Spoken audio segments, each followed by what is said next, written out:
Hi, this is Adam Eliyahu Berkowitz from Israel 365 News. I'm here interviewing Josh Wander. We have a red heifer update brought to you exclusively by Josh Wander and Israel 365 News. Hi, Josh. Good morning.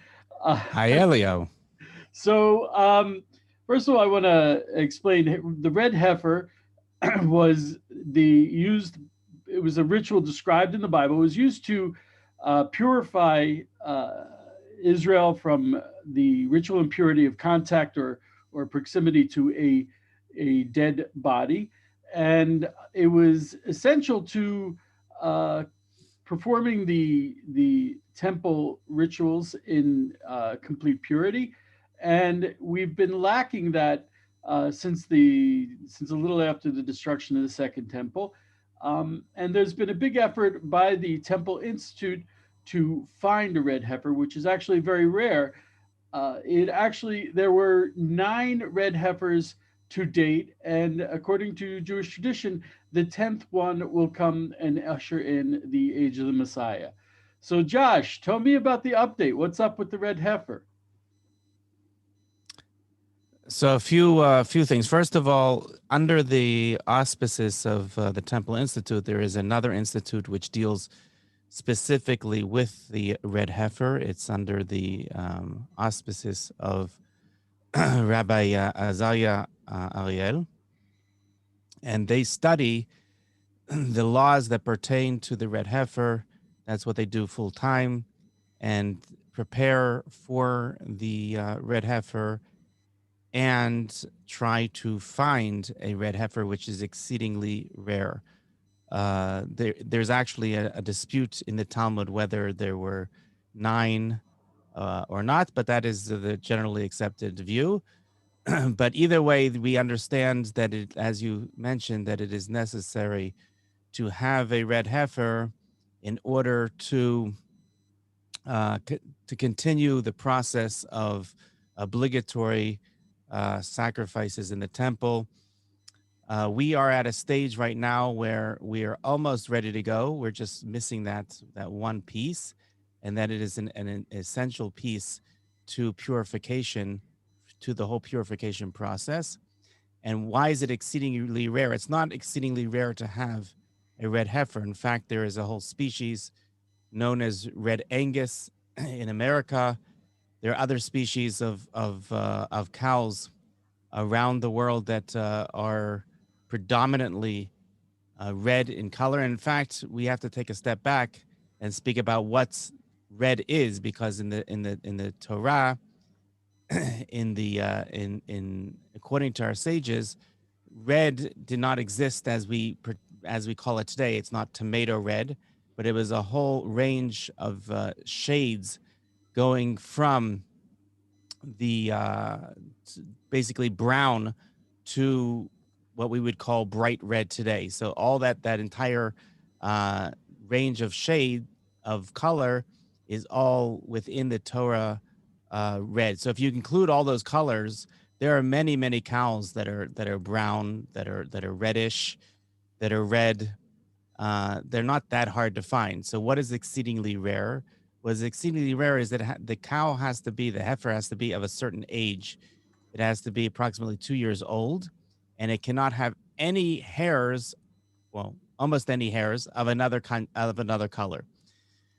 Now that is exceedingly rare, because usually, even if they're born red, over time, over a period of time of a couple years, they usually grow some other color hairs on different parts of their body, which disqualifies them to be the red heifer. Now, what is so special? Again, the red heifer is not actually a sacrifice, and it's not a holy cow. We don't pray to cows. In fact, one of the purposes we know of the red heifer is in order to atone for the sin of the golden calf that was done in the desert after we received the Torah on Mount Sinai.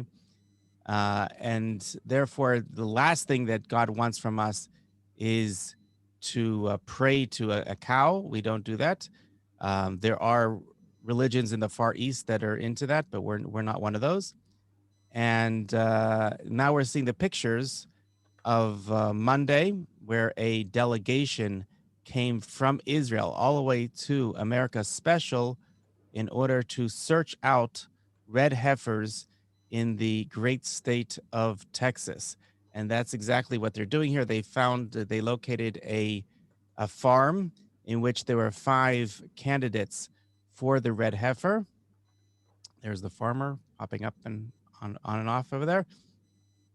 The red heifer, and they went to this farm deep inside of Texas in order to find these red heifers and to check them to make sure that they are kosher for the purposes that we need them for. Okay. Well, um, so did first of all, did they succeed? Was it a red heifer? So again, there were five candidates I'm in this sorry. particular farm. After checking them, we have video of the checking. After checking them, two of them had definite questions. Let's take a step back. These were relatively young cows. They were about 6 months old. So even if they are perfect today, doesn't mean that in, like I said, over time in the next year and a half, that they won't change. So we need to check them periodically to make sure that they do not grow any other color hair. Also, they are not allowed to be used for work. They're not allowed to have any yoke on them. We're not allowed to put anything on them. They're not allowed to get pregnant. There's all sorts of rules when it comes to these cows that have to be checked and constantly watched. Now, the simple answer to your question is two out of five of them were found to have issues. Now, again, just like it could start off red and then eventually grow other color hairs, the opposite is true also. Sometimes they may have some other color hairs, but they fall off over time, and that is also okay. So we're watching all of them. Two of them definitely had issues. The other three seem to be great candidates for the red heifer, and all Wow. we really need is one at this point. Right behind me and on the Mount of Olives here is where the ceremony took place and will take place. Uh, there is a whole tractate in the Talmud that deals with all the intricate laws dealing with the red heifer. And again, this will allow us access impurity to the temple area, the Temple Mount, and to restart certain services which were lacking for the past few millennia.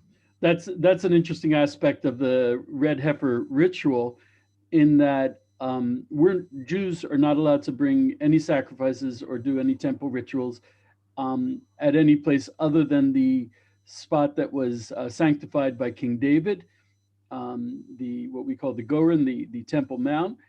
We can only do sacrifices there. We can only burn the incense there.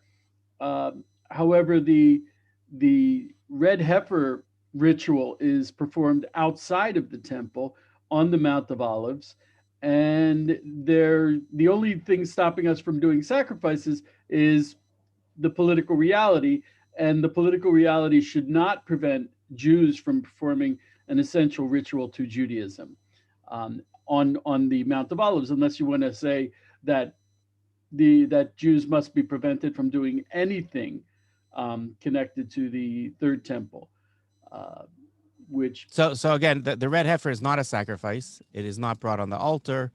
It mhm. is part of the ritual which is necessary in order to bring us into a state of purity in which we're able to enter certain parts of the Temple Mount, which now we do not have access to.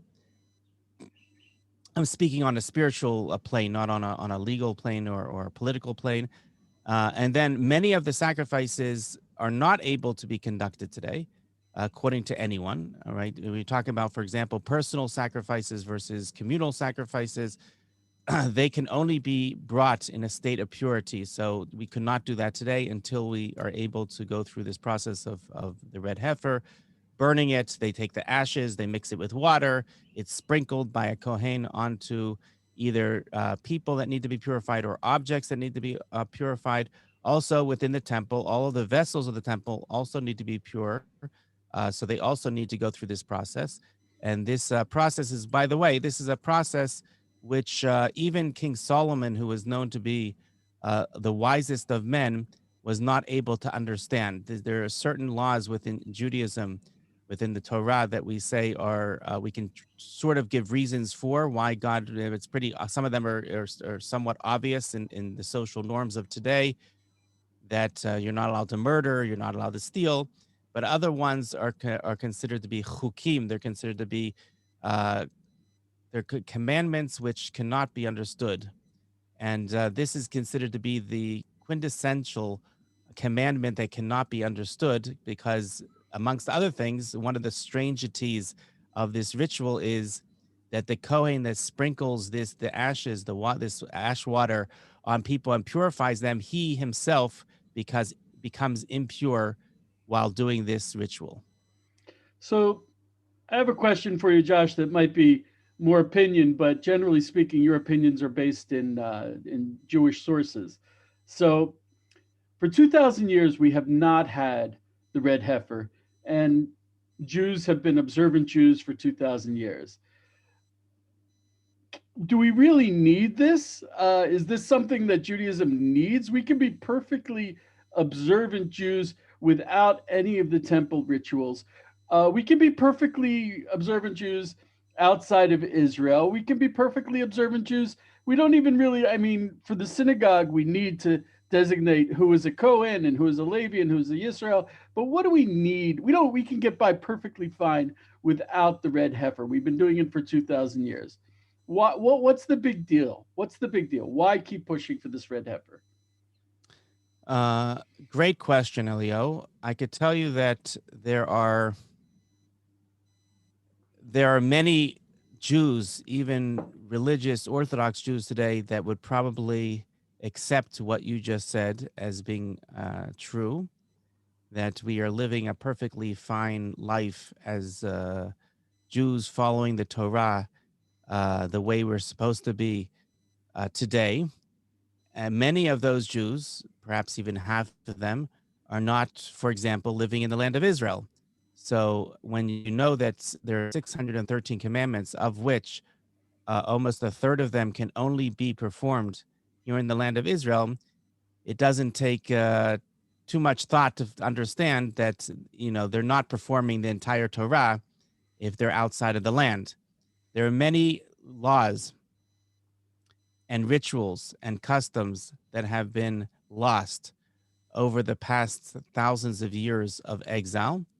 Not necessarily to our fault. There are a lot of circumstances that led to us losing different rituals. One famous one that has been uh, recreated, has been resurrected in the past generation, is the blue dye of techelet, which is necessary also for temple service, but it's also worn on any four-cornered garment that is worn according to biblical obligation. Uh, in any four-cornered garment, a Jew has to put tzitzit, has to put these strings, and they have to tie them with the tchelet, with this blue dye. Now, we have not had this for many, many years, but in our generation, we are fortunate enough to have refounded this ancient ritual. Now, you could say that we were doing just fine for millennia not having this. And in truth, the Talmud says that you are able to wear a four-corner garment with just the white strings without the blue, but that is not the preferred way of doing things. That's not the complete mitzvah, not the complete commandment. It is necessary to have both. So anyone who is really interested and sincere about performing all of God's commandments would clearly understand that the only place to do that is here in the land of Israel, and to try to bring back all of the commandments, not to suffice with just a small portion of them. I hear that. Also, I want to throw in, according to the prophecies, the Jews are going to return to Israel, and it's like you can't take a shower and stay dry. If the Jews are going to come back to Israel, Judaism is going to come back to Israel. Torah is going to become Torah Eretz Israel. Torah is going to revert to its true form, which is the way it was in the temple times. Pardon me. So I think that Judaism, as it was as it was practiced in Poland and Russia and before World War II, Judaism as it's practiced in America today is not real Judaism. I compare it to like scuba diving in a pool. It looks like it, but it's not really like scuba diving on the Great Barrier Reef. Uh, Judaism is returning, the prophetic return to Israel will require us to revert to Torah Judaism. So, for the prophecies to come about, Jews have to relate to the fact that we are in Eretz Israel. And I think that would include the sacrifices. And even though our modern sensibilities, I mean, Josh, I don't know, how do you relate? Have you done a sacrifice? Are you familiar with, sitting there and and dragging a knife across an animal's throat and having that as a holy act? Are you familiar with that? Is that something you're? So first of all, I have to disagree with you, Elio. It won't be the first or last time, I'm sure. I About count on it, Josh. I absolutely count on it. Judaism that is practiced outside of the land of Israel is definitely Judaism. Um, the the famous medieval commentator Nachmanides, the Ramban, was most famous in having said that when Jews are performing the commandments outside of Israel, it is just for the purpose of practice, so we'll know how to perform them when we come into the land of Israel. But to say that it's not true Judaism, I would disagree. Maybe perhaps, like I said, we can't perform all of the commandments, but it's definitely performing. It is definitely Judaism. I'm reminded of Rabbi Tovia Singer, who was when he stopped being the rabbi in Indonesia and moved back to Israel. So he commented that the difference between a Jew living outside of the land and inside the land is when a Jew is outside the land, he performs Judaism, he practices Judaism. Mm. He says when a Jew is inside the land, they're not practicing Judaism, they're living Judaism. So that is a great quote. I think that it's definitely true that we're on a higher level. There are many, like I said, commandments that can only be performed here, and we're on a completely different realm than those that are living outside of the land. But to say that they're not practicing Judaism, they're practicing Judaism. It's just a watered down version, like you gave your example of scuba diving. It's a watered down version of Judaism, and unfortunately, many of them do not understand that and are satisfied with that watered down version. But Josh, As really, far as your second killing question, killing animals. Come on, dude. as far as your second question, I have not been merited to bring a sacrifice. And again, that is a lot of that is because of the fact, well, two things that you mentioned. One is because we don't have this ritual of paraduma, of the red heifer. And secondly, we have a political aspect, which there is, as you mentioned, only one place in the world that Jews are permitted to bring sacrifices. Non-Jews are allowed to bring sacrifices anywhere in the world under certain parameters. But Jews are only allowed to bring sacrifices in one spot in the entire world, and that is on the Temple Mount, in the place of the altar. So, unfortunately, due to political circumstances today, we don't have access to that place, and therefore we're not able to perform the sacrifices as we are. As soon as we do have access to that place, and as Well, soon as we Josh, have the paraduma, we will be in a completely different Josh, I have to world than we interrupt are you today. because you're fudging it. You're not giving a complete answer because I know you are very when they're doing temple reenactments, you're like there. You're always there, and a lot of those actually involve shechting, slaughtering Ritual an slaughter. animal. Yeah. Uh, Come on, that's not Judaism. I've never seen it in a synagogue. You wouldn't see it in a synagogue because, well, it depends what you mean by in a synagogue, but you wouldn't see it in a synagogue. The reenactments, the purpose of the reenactments, I always compare this to a Jew living, let's say, in America, and they go on vacation and they go to see a reenactment of the Civil War in Gettysburg. So that's a reenactment. What we're doing is much more than just reenacting. We're not just dressing up like they do in colonial Williamsburg. We're not just dressing up in clothes that they wore in ancient times and pretending that we're in those times. The purpose of our reenactments are a learning workshop. It's in order to us for us to relearn these processes that have been lost over thousands of years, in order to start them again, where and as we are commanded to do. So again, reenactments is not a it's not a show. It is in order to perfect and to relearn a lot of things that were forgotten over the millennia of exile. And we are actively involved in that. Many of us are actively involved with this. Many of them are not. Many Jews around the world are not even do not even realize that such a thing is going on. So I guess Israel 365 listeners are getting a scoop here that such a thing is going on, actively going on. They can tell their Jewish brothers and sisters around the world that this is something that's happening.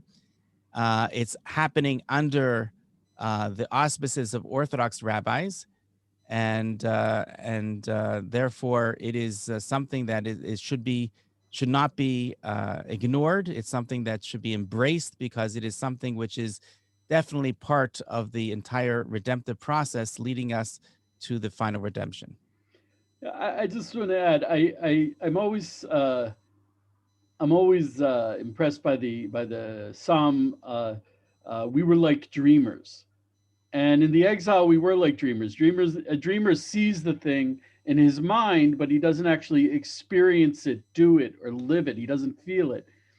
And I think if I can, I don't want to say criticize, but if I can make one point to my Christian viewers, who I respect and love dearly, and I see them as as as definitely in the Geula process, in the redemption process. Um, the entire Bible is not an allegory. It's an actual real. There are real events that took place. The prophecies describe real events that are going to happen and are happening right now. The red heifer is not a an allegory.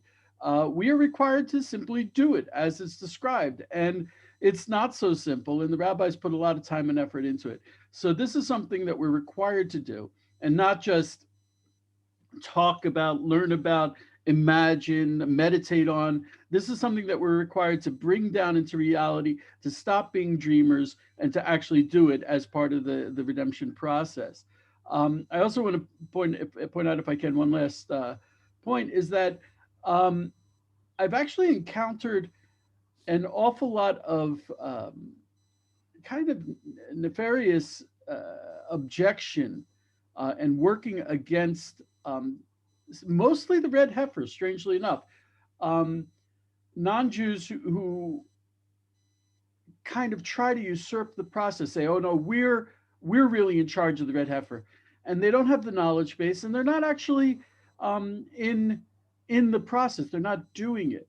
The Rabbi Zaria Ariel, he has had a lifetime of learning on this. He's actually inspected many heifers, many calves, and these are experts.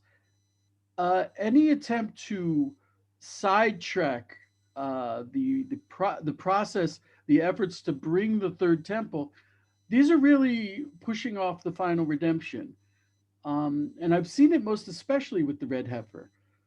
People who don't know Rav Azaria, people who really actually know very little about the red heifer, no more than they may have read in the Bible, even though they've never really done a deep learning of what's written in the Bible. And they'll say, "Oh, I actually had a guy. He was like a straight up anti-Semite, and I connected with him on social media. And after a while, I'm like, dude, you hate Jews." And he's like, "No, I'm in charge of the Red Heifer Project." And I'm like, "No, you're not." Rabbi Zaria Ariel is. This is a guy who didn't speak Hebrew, didn't know any of the sources, but in the end, he whatever. He was not a nice gentleman. Uh, so this specific commandment. It will bring about the prophetic glory of the third temple, the temple sacrifices, the temple service, and I think because of that, The powers of darkness are specifically focusing on preventing this from coming in. So, Josh, is there anything else you'd like to say to our viewers? I'd like to respond to what you just said. First of Oh, all, okay. the question about allegory is I'm not sure why you're saying that only to your Christian viewers, because that is something that the Jewish viewers Yeah, around the world also need to learn, because many of absolutely. them, when they study the Bible, they see it as allegory, and they don't see it as there or some fairy tale or some ancient history, and they don't realize that this is something real and alive today. And to your second point, we're actually putting together a guide for non-Jewish farmers around the world to explain Really? to them, because many of them don't know. This is another scoop for Israel 365 News. Many farmers around the world would be interested potentially in being involved in this project, but they just aren't learned in the details. For example, many cows, calves, as when they're born in the United States and around the world, their ears are pierced Hmm. in order to put a tag on them, and that disqualifies it because it cannot have any blemishes. These five calves is actually a fascinating, miraculous story that happened with these five calves. Generally, the calves are automatically tagged in their ears, and because of Corona, these five calves were spared this past year of getting that tag, because the taggers or whatever it is that weren't around. I don't remember exactly what led to it, but somehow they were just not tagged. And these are the five calves that are now potentials for the red heifer, and they are only potentials candidates because they have not been tagged, because they didn't have this ear piercing.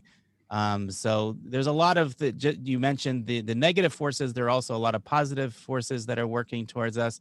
But our role in this is just to do whatever we can to make it happen, and let God do the rest. It's funny you mentioned that. First of all, I was a dairy farmer on Kibbutz Deliao for 5 years, and my specialty was raising the baby cows.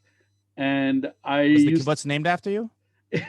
well, my name is Eliyahu Berkowitz, and they used to call me Eliyahu Bar Kibbutz from Sde Eliyahu. It was very cute. The little kids actually, they would bring the kindergarten kids around, and they would actually ask me, kids who were born in the kibbutz, they would ask me if I invented the kibbutz. But I used to actually put the numbers in the ears of the babies, and it was like as soon as they were born, because you want to make sure you get the right baby written down who the mother was. Very important stuff. And actually, I even remember, I think this might have even been 5 years ago. Um, and I think he was from Virginia. A Christian, really sweet, sweet man contacted me. And he said, well, my son went to an auction and he bought these two baby cows. And the other day I was learning in church about the red heifer. And I look at the pictures that he sent me, and I'm like, they don't have ear tags. He said, yeah, I don't know why, but so it's really, I took it as a sign that Hashem really does want the red heifer in the world, and he's actually pushing from his side, and we're pulling from our side, and we'll get it there eventually. I think, God willing, God willing. Okay, so Josh, I'd like to thank you so much. God willing, soon enough you'll be reporting that a red heifer has actually been certified. And we have the Kohanim, we have the priests who are ready to perform the ritual. I think, if I'm not mistaken, we have all the utensils and everything in place. Is that correct? Best of my knowledge, yes, we have everything Yeah, necessary. yeah. As soon as we get the little caffy, we're gonna start running and start Have a getting the barbecue. uh, on the big old barbecue. But Also, we don't need it. It's well done, because it's completely burnt and it's completely turned completely into burnt. ash. I'm going to try to include in the article that goes with this video. Um, there was a scientist who actually did a complete study of the burning of the red heifer. And people say, "Oh, one red heifer." You only have to put a tiniest bit of ash in a huge container of water. One red And that's heifer, to cover the top, the top of it. But it's a very small amount it's a very relative to the small container amount, amount. and he did the actual math, and one red heifer would certainly suffice the entire generation and then some to purify us. So we're talking about one small animal that would benefit all of Israel. It's really and jumpstart and be a big step towards jumpstarting the temple service. This is not, oh, one small aspect of the temple. This is for this one animal could purify all of Israel and then some. It's really very exciting. So if you are a farmer, or If if you you know a are a farmer, farmer, you should um, keep your eyes open. keep your eyes open. If you get a particularly red little baby calfie, contact me, and we'll get Josh on the trail. Okay, thank you so much. Y'all be blessed. God willing, by the time this comes out, the red heifer will be found, and we're already going to be running towards the temple. Y'all be blessed. From Israel, if you bless us, we got no choice, but we got to bless you in return. That's the way it's written. That's the rules. Have a great day. Thank you all so much.